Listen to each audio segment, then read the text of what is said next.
Vamos a repasar ahora la Revolución Francesa. Esta revolución se dio en Francia a partir de 1789. ¿Cuáles son sus causas? Una de las causas es la impopularidad de la realeza por ser arbitraria y por hacer grandes despilfarros. Las malas cosechas se dieron en Francia por varios motivos, climáticos y económicos. Las ideas políticas y económicas también de la Ilustración es otra de las causas. La desigualdad política, económica de la sociedad francesa, que estaba dividido en estados rígidos. El rey se encontraba en la cabeza de esta pirámide. Luego la nobleza y el clero, que sería el primero y el segundo estado.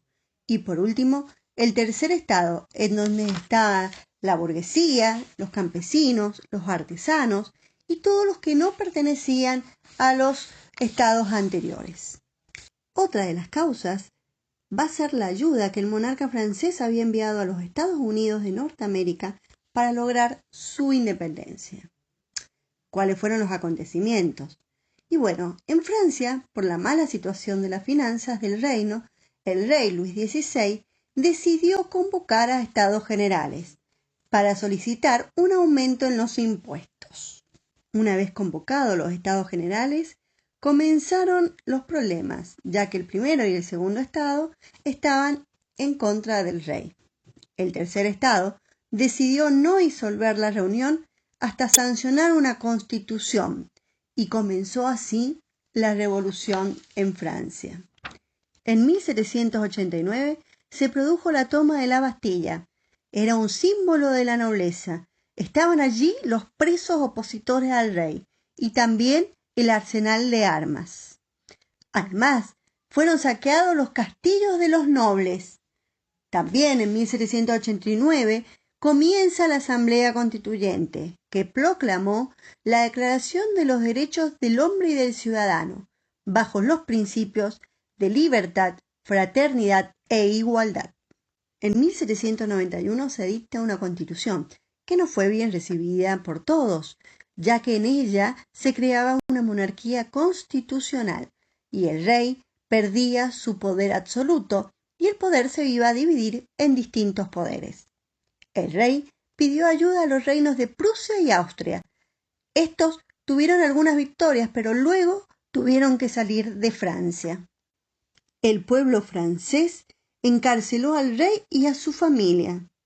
La Asamblea Nacional fue reemplazada por la Convención Nacional, elegida por primera vez por sufragio universal, que dio inicio a la República Francesa. Esta república creó el Comité de Salvación Nacional en 1793 y fue dirigida por Robespierre. Fue aguillotinado el rey y su familia y todo opositor a la república. Sin embargo, la crisis económica y la guerra contra la monarquía continuaba.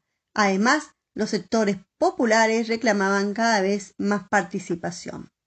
Se implementó un estricto control de precio y racionalización de alimentos. En 1793 sancionaron una nueva constitución que proclamaba el sufragio universal, pero lo anularon inmediatamente. En 1794 se depuso a las autoridades y ejecutaron a sus líderes. Obviamente, entre ellos estaba Robespierre. El nuevo gobierno, el Directorio, estableció un voto censitario y dio la libertad económica.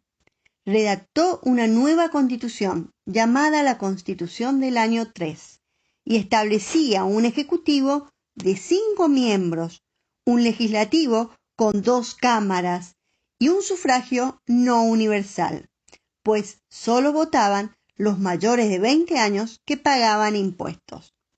En 1799, Napoleón dio un golpe de Estado y se apoderó del gobierno con el título de primer cónsul. Napoleón mantuvo algunos principios de la Revolución Francesa, aquella de 1789, sobre todo las libertades civiles y económicas. La Revolución Francesa entró en su etapa de consolidación. Una nueva constitución estableció un poder ejecutivo, solamente de 3 cónsules, pero todo el poder estaba concentrado en el primer cónsul, que era Napoleón. En 1804, el Senado le da a Napoleón el título de emperador de los franceses de carácter hereditario. Este imperio dura aproximadamente 10 años, signado por continuas guerras por la política expansionista de Napoleón. En 1812 fracasa la campaña de Napoleón a Rusia y así comienza la decadencia del imperio. En 1814 cae Napoleón por una coalición europea y sufre su primer exilio, y la monarquía es restaurada en Francia en manos de Luis XVIII. Napoleón organiza un ejército y vuelve a tomar París por 100 días, hasta su derrota definitiva en la batalla de Waterloo, y Napoleón es llevado prisionero ya a la isla. Por último, nos queda hablar de las consecuencias de la Revolución Francesa. ¿Y cuáles fueron estas? Primero, estableció la teoría democrática de soberanía popular, que tanto habían hablado los pensadores políticos. Estableció en Francia un régimen republicano, estableciéndose posteriormente el mismo en toda Europa y también en América. A través de la Declaración de los Derechos del Hombre y del Ciudadano de 1789 se dio las bases del liberalismo como régimen político. La aristocracia fue desplazada del poder y la burguesía asumió la dirección del Estado.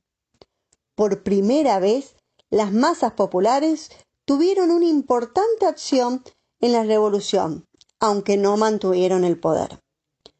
Básicamente, la Revolución Francesa destruyó los cimientos del antiguo régimen.